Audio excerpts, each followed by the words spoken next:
Assalamualaikum warahmatullahi wabarakatuh. Perkenalkan, nama saya Sri Mulyani dari kelas 10F nomor urut 32. Kali ini saya akan mempresentasikan materi tentang era reformasi tahun 1998 sampai sekarang. Berakhirnya pemerintahan Orde Baru. Keberhasilan pemerintah Orde Baru dalam melaksanakan pembangunan ekonomi merupakan suatu prestasi bagi bangsa Indonesia. Namun, keberhasilan ini kurang diimbangi dengan pembangunan mental para pelaksanaan pemerintahan, aparat keamanan maupun pelaku ekonomi. Berakhirnya Orde Baru disebabkan oleh beberapa faktor. Kebajikan politik dan ekonomi cenderung bertujuan untuk memelihara kekuasaan. Kebijakan-kebijakan tersebut memunculkan krisis di berbagai kehidupan masyarakat. Berikut ini berbagai krisis yang terjadi pada masa Orde Baru. 1. Krisis ekonomi dan moneter. 2. Krisis politik. 3. Krisis kepercayaan. 4. Krisis sosial. 5. Krisis hukum. 1. Krisis ekonomi dan moneter. Pada masa Orde Baru, pertumbuhan ekonomi cukup tinggi. Namun, sejak tahun 1990-an, perkembangan ekonomi di Indonesia telah mengalami stagnasi. Pada saat itu, sistem neoliberalisme menjadi norma pengaturan ekonomi dan politik dunia. Dengan itu, barang-barang produksi Indonesia tidak berdaya saing dibandingkan barang-barang luar negeri. Pada pertengahan tahun 1997, krisis moneter terjadi di beberapa negara Asia Tenggara. Krisis ini merupakan imbas dari ekonomi global yang diduga disebabkan oleh pelaku spekulan. Jika dibandingkan dengan negara-negara Asia Tenggara lainnya, Indonesia sangat merasakan dampak paling buruk.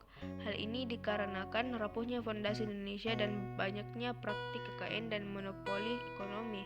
Pada masa Orde Baru, perekonomian lebih menguntungkan bagi kaum modal atau konglomerat. Hal tersebut adalah wujud dari praktik-praktik KKN yang mengakibatkan rakyat semakin miskin dan tidak berdaya. Berikut ini adalah akibat krisis ekonomi. 1. Rupiah terhadap dolar melemah pada tanggal 1 bulan 8 1997. 2. Pemerintah melikuidasi 16 bank bermasalah pada akhir tahun 1997. 3. Pemerintah membentuk Badan Penyihatan Perbaikan Nasional atau BPPN yang mengawasi 40 bank bermasalah. 4. Kepercayaan internasional terhadap Indonesia menurun. 5. Perusahaan milik negara dan swasta banyak yang tidak dapat membayar hutang luar negeri. 6. Angka PHK meningkat. 7. Persediaan barang nasional menipis sehingga harga barang naik tak terkendali dan biaya hidup semakin tinggi.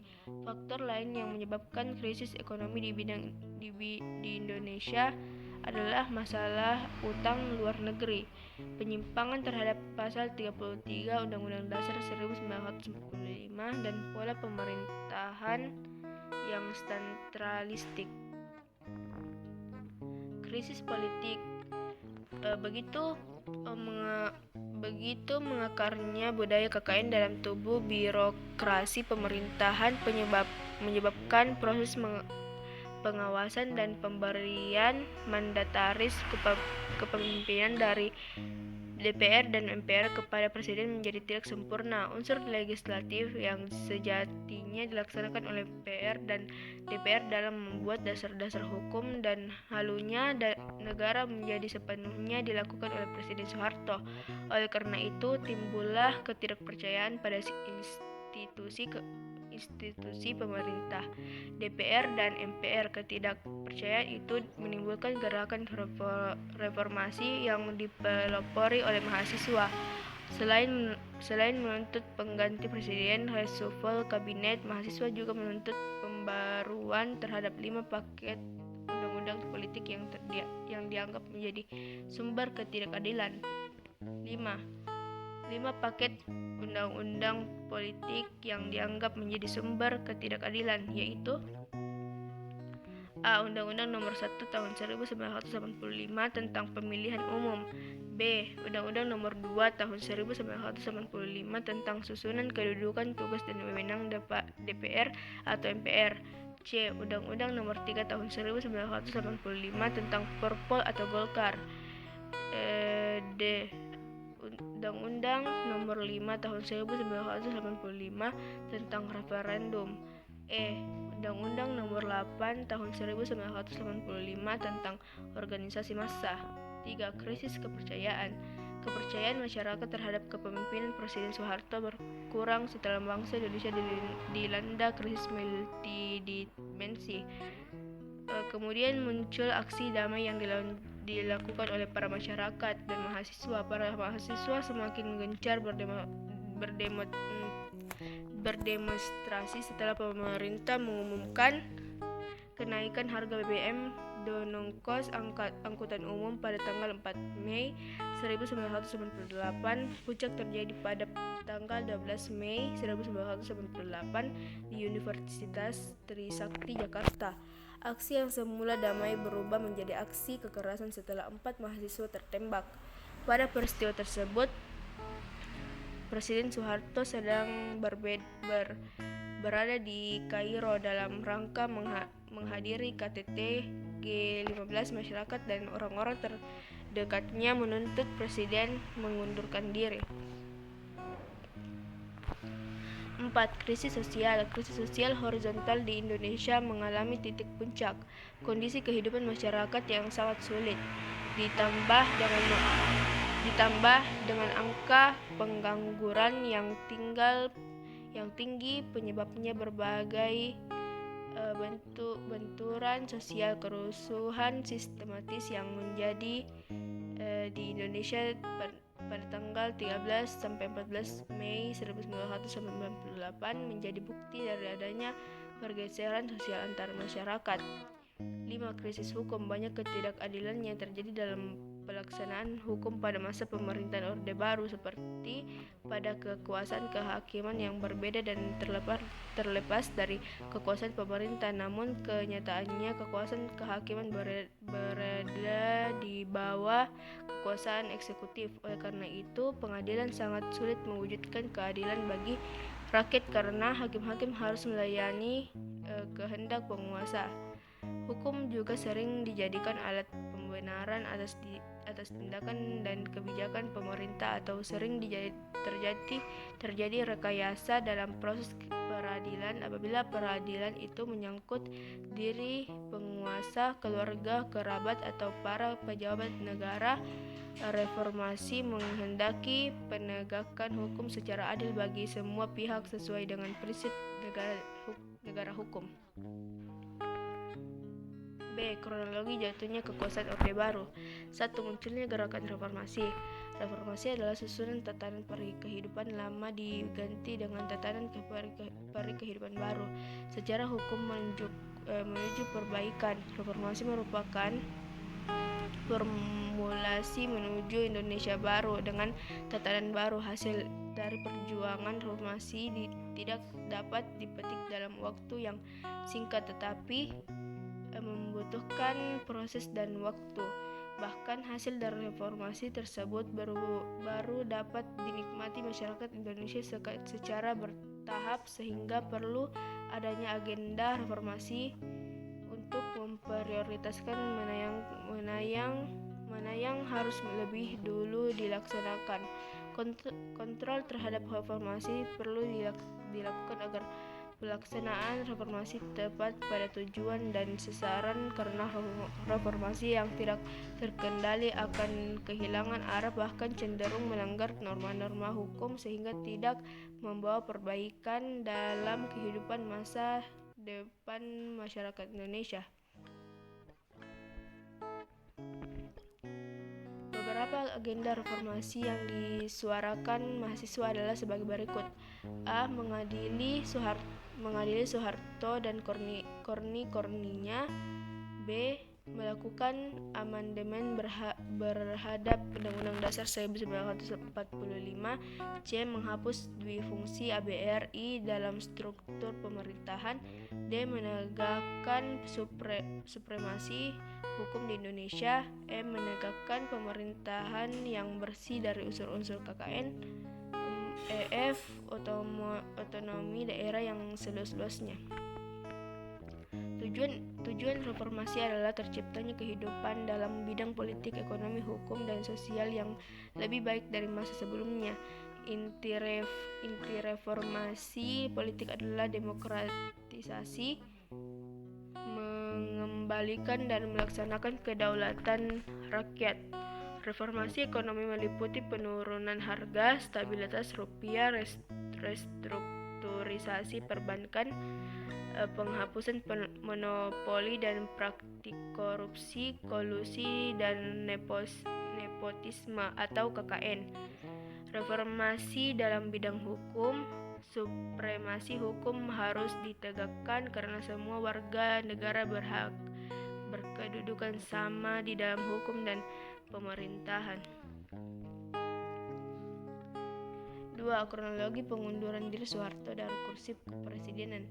Menjelang sidang umum MPR bulan Maret 1998, banyak tuntunan dari rakyat dan mahasiswa yang menginginkan agar Presiden Soeharto tidak lagi dicalonkan dan mencalonkan diri sebagai presiden.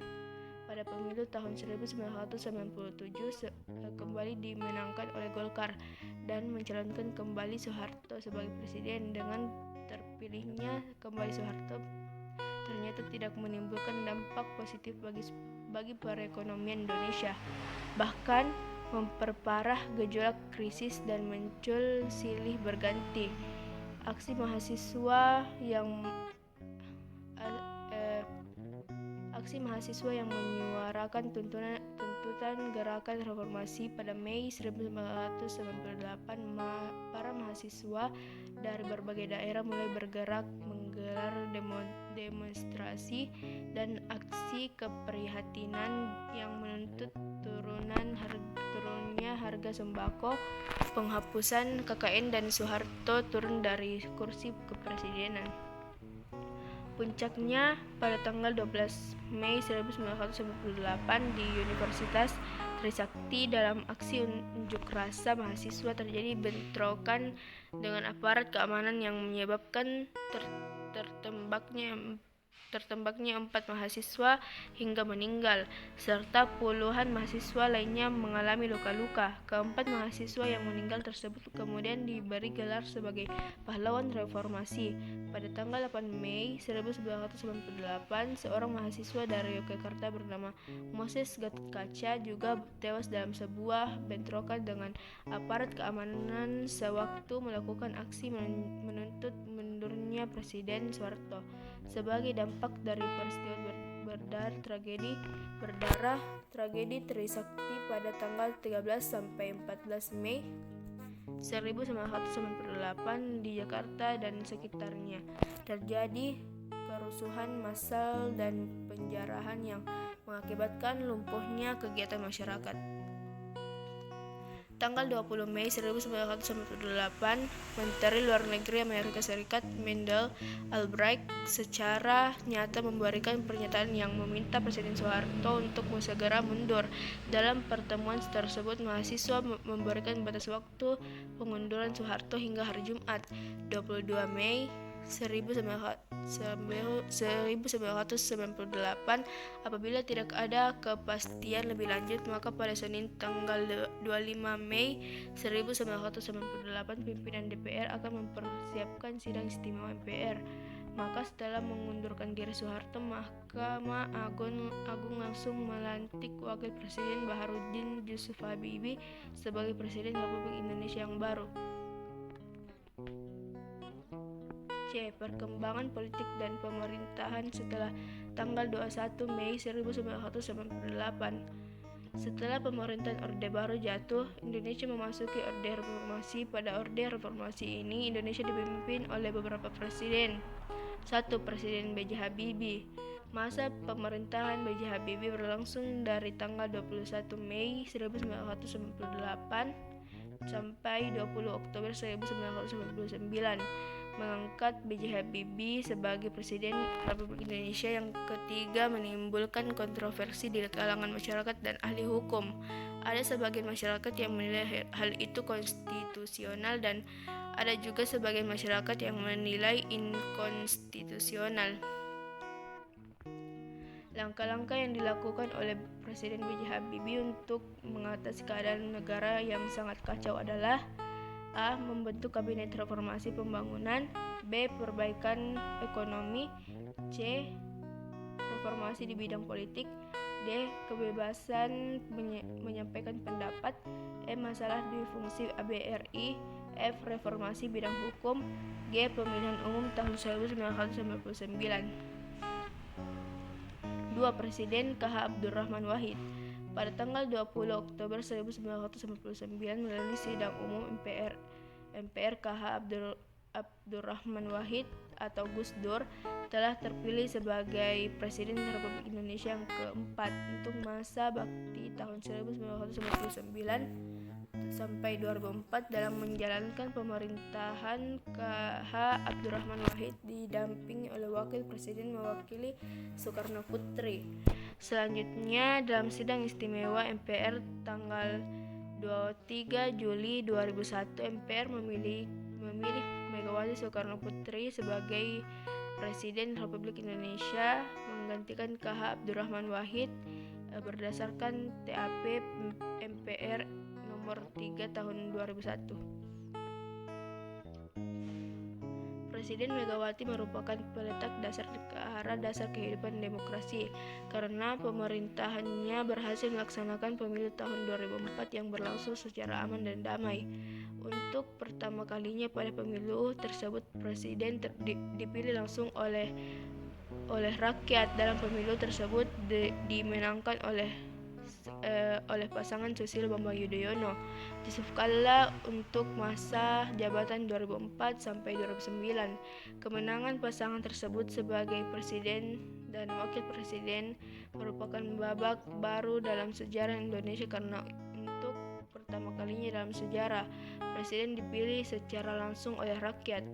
3. Presiden Megawati Soekarno Putri. Megawati Soekarno Putri dilantik sebagai Presiden Indonesia yang kelima pada tanggal 23 Juli 2001. Dalam menjalankan pemerintahan, Megawati didampingi oleh Wakil Presiden Hamzahas pada tanggal 9 Agustus 2001. Setelah menjabat Presiden, Megawati mengumumkan kabinet yang bernama Kabinet Gotong Royong. Adapun program kerja Kabinet Gotong Royong antara lain: A. Mewujudkan otonomi yang tangguh. B. Menyehatkan bank. C. Memantapkan fungsi dan peran TNI dan Polri. D. Mewujudkan supremasi hukum. 4. Presiden Susilo Bambang Yudhoyono. Pada tanggal 20 Oktober tahun 2004, Susilo Bambang Yudhoyono dilantik sebagai Presiden Republik Indonesia yang ke-6 untuk periode 2004 sampai 2009. Kabinet yang dibentuk oleh pasangan SBY-JK adalah Kabinet Indonesia Bersatu yang anggota-anggotanya dilantik pada tanggal 21 Oktober 2004. Dalam 100 hari pemerintahannya, SBY melakukan beberapa kebijakan lain sebagai berikut: A. Melakukan penjadwalan pembayaran utang luar negeri. B. Meningkatkan volume ekspor impor. C. Pada tanggal 19 Desember 2004 menaikkan harga BBM mewah seperti Pertamax Plus dan LPG. D. Inflasi meningkat 5,5%. E. Melanjutkan pertumbuhan ekonomi pada masa Megawati. F. Mengawali pemerintahannya basis pendapatan per kapita sekitar $1.000. Kebijakan yang ditempuh untuk meningkatkan pendapatan per kapita adalah mengandalkan pembangunan infrastruktur massal untuk mendorong pertumbuhan ekonomi serta mengundang investor asing dengan janji memperbaiki iklim investasi. Presiden SBY dalam kebijakan terhadap TNI ditunjukkan dengan mengangkat Menteri Pertahanan Sipil. B. Memperpanjang status darurat sipil dan mengadakan perundingan damai dalam gerakan Aceh Merdeka atau GAM di Helsinki, Finlandia dengan perantara Crisis Management Initiative yang dipimpin Marty Ahtisaari pada tanggal 28 Januari 2005. Dalam perjanjian tersebut mencapai kesepakatan damai dan penyerahan senjata GAM melalui Aceh Monitoring Mission atau AMM. Pada pemilu 2009, Susilo Bambang Yudhoyono terpilih kembali sebagai Presiden Republik Indonesia yang ke-7 dengan wakilnya yaitu Budiono untuk periode 2009 sampai 2014. Kabinet yang dibentuk oleh pasangan SBY Budiono dinamakan Kabinet Indonesia Bersatu 2 yang dilantik pada tanggal 22 Oktober 2009. 1. Komisi Nasional Hak Asasi Manusia atau Komnas HAM. Komnas HAM dibentuk pada tanggal 7 Juli 1993 berdasarkan keputusan Presiden nomor 50 tahun 1993. Namun pada tahun 1999 persoalan Komnas HAM diatur dalam Undang-Undang nomor 39 tahun 1999 tentang HAM. Fungsi Komnas HAM melaksanakan kajian, penelitian, penyuluhan, penawaran, investigasi, dan mediasi terhadap persoalan-persoalan hak asasi manusia. 2. Mahkamah Konstitusi. Menurut Undang-Undang Dasar 1945, kewajiban dan kewenangan Mahkamah Konstitusi adalah sebagai berikut.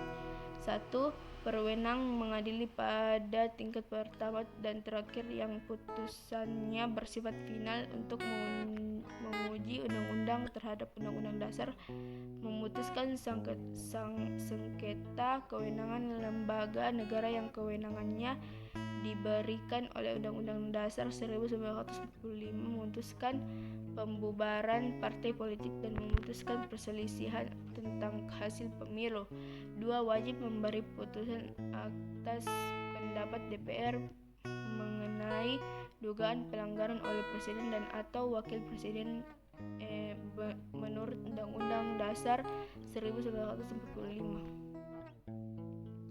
3. Komisi Pemberantasan Korupsi atau KPK. KPK adalah sebuah komisi yang dibentuk tahun 2003 berdasarkan Undang-Undang Dasar nomor 30 tahun 2002 tentang Komisi Pemberantasan Tindak Pidana Korupsi untuk mengatasi, menanggulangi dan memberantas korupsi. 4. Dewan Perwakilan Daerah atau DPD. Tugas dan wewenang DPD adalah sebagai berikut. 1.